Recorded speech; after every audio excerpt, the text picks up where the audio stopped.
Aussi un autre exercice sur le barycentre, en avant-dernier. Vous avez abaissé un triangle et le pied de la bisectrice relative à l'angle A, ou bien issu du sommet A. Voici donc cet angle isométrique à celui-là. Il s'agit de montrer que ce pied de la bisectrice est le barycentre du point B menu du coefficient B, c'est-à-dire menu de la distance AC, et c'est menu de la distance A. AC, avec bien sûr les S. Très bien. Donc, premièrement, il y a un cas particulier, c'est lorsque le triangle est isocèle, c'est-à-dire si B égale à C. Alors, ABC, bien sûr, est isocèle de sommet A. Donc, I, milieu de BC. On le sait, donc dans ce cas, pour le sommet du triangle isocèle, la hauteur issue de sommet est égale à la bisectrice, est égale à la médiane, égale à la médiatrice, etc. Bien. Donc, puisque c'est le milieu, donc ici le barycentre de B1, C1. C'est-à-dire l'isobarycentre. Vous pouvez multiplier par n'importe quel nombre non nul, puisque B est non nul. Donc vous pouvez multiplier le coefficient, c'est l'homogénéité du barycentre, c'est-à-dire la stabilité, l'homogénéité. Et bien sûr, B égale à C, donc vous allez avoir barycentre de B et C, c'est la même chose. On a beaucoup écrit, vous pouvez arrêter dès le début. Donc c'est très bien. Donc ça c'est un cas, c'est le cas où vous avez ça. Le deuxième cas, c'est B différent de C.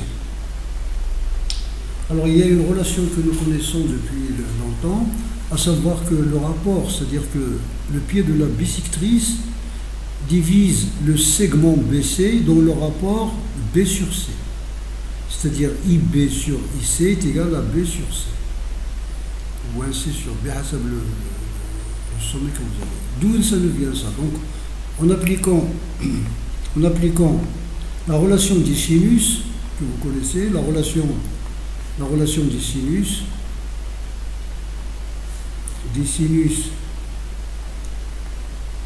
dans les deux triangles, dont AIB et AIC, dans les deux triangles AIB et AIC. S'il y a quelqu'un qui ne se rappelle pas la relation des sinus, si vous avez ABC, C, donc vous avez ici C, petit B, petit a, donc vous allez avoir A sur sinus A égale à B sur sinus B, grand B bien sûr, est égal à C sur sinus C. On fait comme ça, exprès pour que la relation soit symétrique, est égal à ABC sur 2 fois la surface du triangle ABC, 2S, est égal à 2R qui est le rayon du cercle circonscrit. Ça, c'est un résultat du tronc commun que nous avons établi, que vous aurez dû établir. Ça s'appelle la relation des sinus comme application du produit scalaire, ou bien des relations métriques. Donc, on applique, si vous avez ici alpha et ici alpha, parce que c'est la bisectrice. Si vous avez ici, vous nommez cet angle bêta, cet angle c'est pi moins bêta, parce que c'est deux angles. Voilà, deux angles ici qui sont supplémentaires. Donc voilà, donc qu'est-ce que vous allez avoir? Donc dans le premier triangle, qu'est-ce que je vais avoir? Donc vous allez avoir IB sur sinus alpha, c'est-à-dire cet angle avec le côté opposé, est égal à C sur sinus bêta. Là, ici, vous avez ici l'angle, ici donc le côté C avec l'angle opposé, donc C sur sinus bêta. Ici, vous allez avoir IB, ce côté-là, sur sinus alpha au côté opposé, est égal, le dernier c'est AI sur sinus B. Ça d'une part. D'autre part, vous allez voir, on va appliquer de l'autre façon. Donc vous allez avoir IC sur sinus alpha. Dans l'autre triangle, ici, vous allez avoir IC sur sinus alpha, le côté opposé, est égal à B sur sinus pi moins bêta, voilà, est égal à AI sur sinus C. Donc voici ce que vous avez obtenu ici. Donc vous allez voir ici, alors on va tout simplement prendre ça où il y a I, vous avez AI, donc ici sinus alpha, IB, etc. Donc vous allez voir ici IB sur sinus alpha est égal à C sur sinus bêta. Donc les deux premiers ici, le premier rapport. Dans le deuxième, vous allez voir IC sur sinus alpha est égal à B sur sinus bêta. Pourquoi? Parce que vous savez que sinus pi moins un angle, pi moins x, est égal à sinus x. Donc c'est ça, c'est-à-dire les angles ici qui sont symétriques par rapport à la première bissectrice. Donc ces angles-là, ils ont même sinus, d'accord, ils ont même sinus, x et pi moins x. C'est très bien. Donc qu'est-ce que vous allez avoir ici finalement? Vous allez avoir sinus alpha sur sinus bêta. Ici vous mettez donc, vous faites vous intervertissez, c'est-à-dire vous échangez les moyennes, les moyennes, les extrêmes. Donc ça veut dire sinus bêta sur sinus alpha est égal à C sur IB. Donc on déduit, donc vous avez ça sinus bêta sur sinus bêta sur ça, donc vous allez avoir ça, d'où C sur IB égale à B sur IC. Ce qui implique que CIC, C fois IC est égal à B fois IB. B fois IB. Et, donc ça c'est en mesure algébrique, et I appartient à BC. Donc les points sont alignés. Donc on peut passer au vecteur. On peut passer au vecteur, donc I appartient à BC. Donc, si je remplace donc C, le vecteur IC est égal à moins B, le vecteur IB. Parce qu'ils sont de sens opposé, sont alignés de sens opposé. Donc, BIB plus CIC est égal à vecteur nul, d'où I, c'est le barycentre. Bien sûr, avant de le dire, est-ce que B plus C est différent de 0?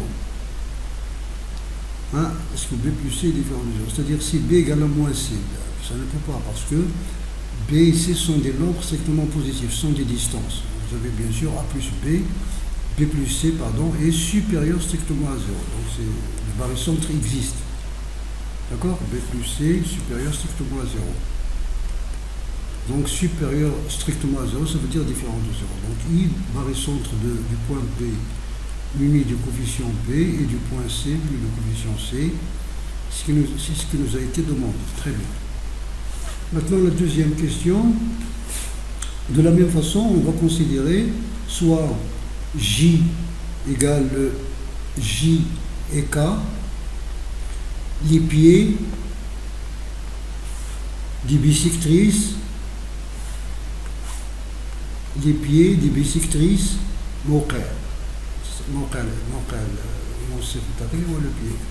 les pieds des bissectrices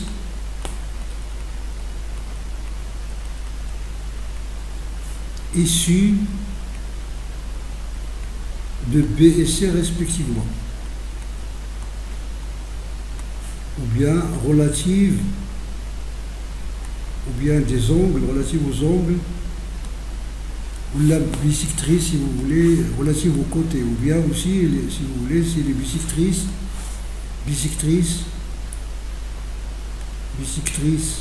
intérieures de B et C respectivement, comme vous voulez. Donc, de la même façon, on va obtenir le même calcul. On va faire le même calcul. Les lettres jouent un rôle symétrique. On aura donc quoi? J, donc c'est le barycentre. Ici, il est issu de B. On va prendre les deux autres sommets. Donc, barycentre de J, c'est le barycentre du sommet A avec le coefficient A, c'est-à-dire la distance BC, et du sommet C avec la distance C. Et K est le barycentre. Donc K c'est issu du sommet C, donc les deux autres lettres, donc c'est A petit a, B petit b. Il joue le même rôle si vous faites la même démonstration, c'est-à-dire on aura ici, si vous voulez, on aura par analogie, c'est-à-dire la même démonstration, il suffit de remplacer les lettres, l'analogie, bil mumathala, si bil mithl. Voilà, donc on n'aura pas analogie sur ça. Donc on va considérer soit, par exemple, H, on le réserve pour l'orthocentre, G pour le barycentre, normalement il est I, normalement. Donc on va s'appeler ici pour cet exercice E, soit E le barycentre des 3 points A1, B et C. Vous avez, en utilisant l'associativité, donc par associativité du barycentre, c'est-à-dire on remplace le point par leur barycentre affecté de la somme des coefficients. On va avoir E, c'est le barycentre de quoi? Le barycentre de A, et on va remplacer les deux autres par leur barycentre. Donc, ça veut dire que I, B plus C. La même chose, il est égal au barycentre. On va fixer B, les deux autres, les deux autres points A et C, c'est J, A plus C. Et la dernière associativité, c'est le barycentre du point C et K, A plus B. Donc, bien sûr, E appartient à l'intersection de A, il est AI, et donc AI parce que deux points et leurs barycentres sont alignés, et il est en même temps BJ, et il est aussi dans CK. Bien sûr, les trois droites sont concurrentes en ce point. A2, ce sont les bisectrices intérieures. Donc, les bisectrices intérieures, réciproquement, c'est-à-dire, c'est la seule parce que les bisectrices sont différentes. Sinon, A, B, C serait aligné. Donc, E égale à E est le point de concours. Le point de concours.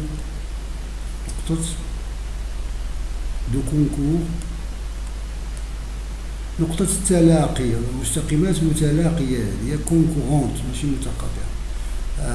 Le point de concours des bisectrices intérieures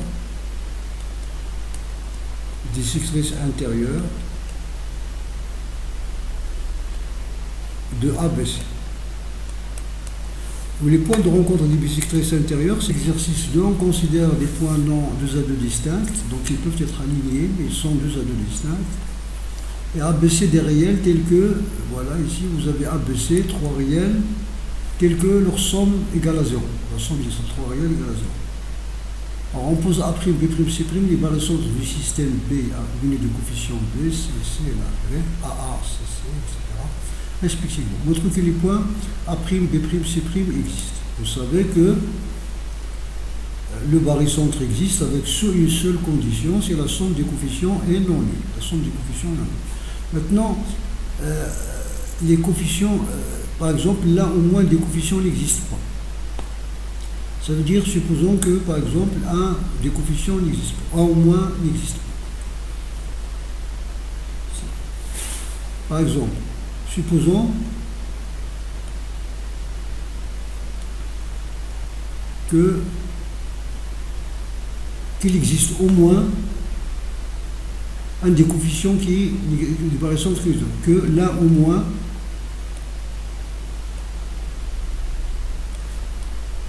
des barycentres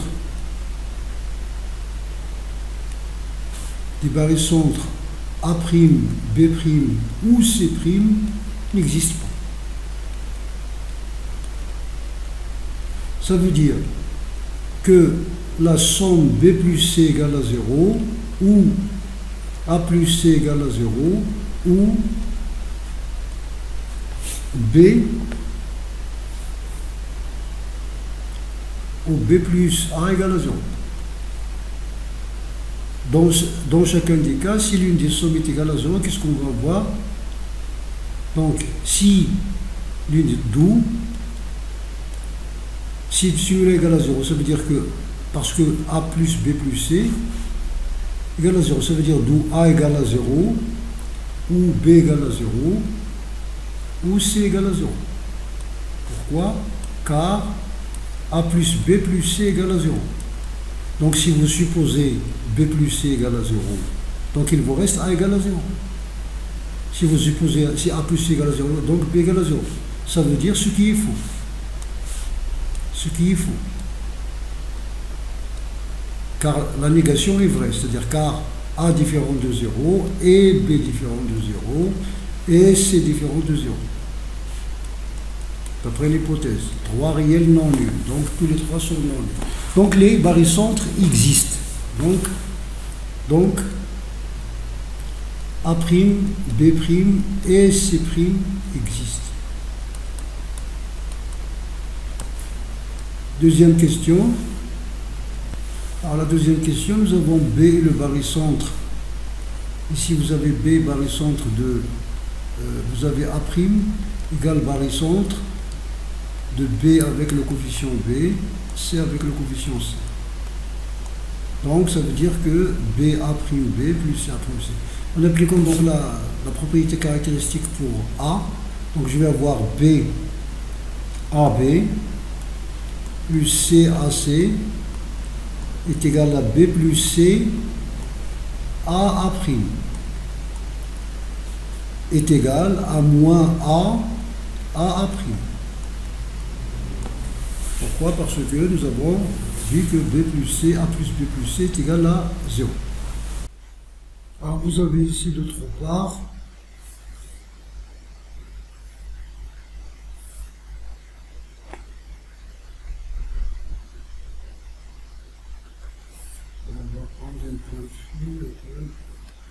alors vous avez d'autre part si la même chose, vous avez B' égale le barycentre de A mais le coefficient A et C mais le coefficient C. Ça veut dire que AB' A plus CB' C égale vecteur nul, d'où en appliquant la propriété caractéristique pour B, donc vous allez avoir ABA plus CBC égale à A plus C BB' est égal à moins A moins B BB'. Très bien. Donc ça c'est la deuxième relation. Alors, si on fait la première relation 1 moins 2, ceci implique, alors vous avez BAB plus ABA, donc ici BAB plus CAC, pardon. Donc ici le premier, là, CAC, donc cette partie-là, moins CBC, moins ABA, j'ai changé l'ordre, égale à moins AA' plus BB'. Voilà, plus BB'. Bien. Donc ceci implique, en rassemblant ces deux termes, vous allez avoir BAB plus CAC moins ABA, ou bien plus AAB, égale à moins A' plus B'. Donc ceci implique, ici, donc vous avez, ça c'est AC, donc BAB plus, donc vous allez avoir B plus AB. Ici vous avez, ça c'est AB, faites attention, c'est AB là-haut,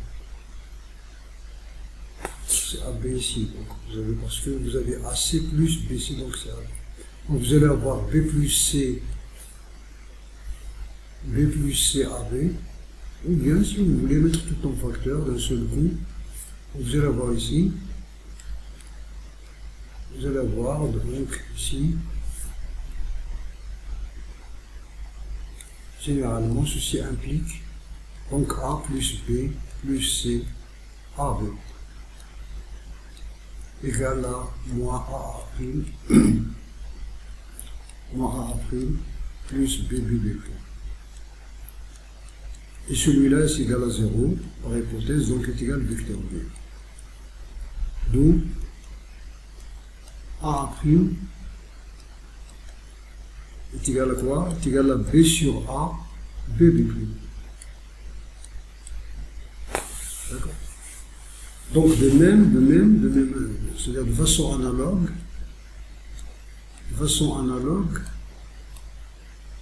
on montre que vous faites la même chose en changeant B' par C'. On montre que, donc vous allez avoir ici, A'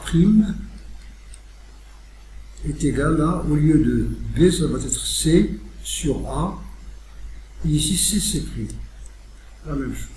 Ça veut dire quoi? Ça veut dire que ces vecteurs A, B, B' et sont donc A' est parallèle à BB', qui est parallèle aussi à CC'. Donc les trois droites sont parallèles. Y compris lorsqu'ils sont confondus, c'est-à-dire lorsque les éléments, c'est-à-dire les vecteurs sont alignés, donc ils peuvent être confondus. Ou bien deux confondus, une troisième, donc de toute façon ils sont tous les trois toujours parallèles. C'est très bien. On remarque dans le premier exercice, nous avons dit que les bisectrices intérieures se coupent d'un point E qui est le centre du cercle inscrit, c'est-à-dire le centre du cercle qui est tangent aux trois côtés du triangle intérieurement, c'est-à-dire qui est à l'intérieur. Bien sûr, ce centre-là se projette en un point sur, ça c'est le rayon. Il se projette, et ici ce n'est pas forcément I. Ça va être I si le triangle est isocèle, ce n'est pas forcément I. Et nous avons ça, donc si vous considérez donc ces projections comme ça, vous allez avoir c'est-à-dire ici, la surface du triangle est égale à PR. C'est-à-dire si vous projetez comme ça, donc vous allez avoir ici R à l'intérieur, c'est le centre du cercle circonscrit, va se projeter ici, se projeter là. Dans chacun des cas, ça va vous donner, vous faites trois triangles, voici un triangle, voici un autre triangle. Donc la surface est égale à R fois ce côté, la surface du triangle S est égale à 1 demi R fois le côté A, plus 1 demi R fois le côté B, plus 1 demi R fois le côté C. C'est-à-dire que vous avez divisé le triangle entre eux. Ça veut dire que la surface est égale à 1 demi PR. P c'est le périmètre, et R c'est le rayon du cercle circonscrit, donc à ce triangle-là. C'est-à-dire donc c'est la surface aussi comment donc c'est à la marge du résultat que nous avons établi dans l'exercice 1.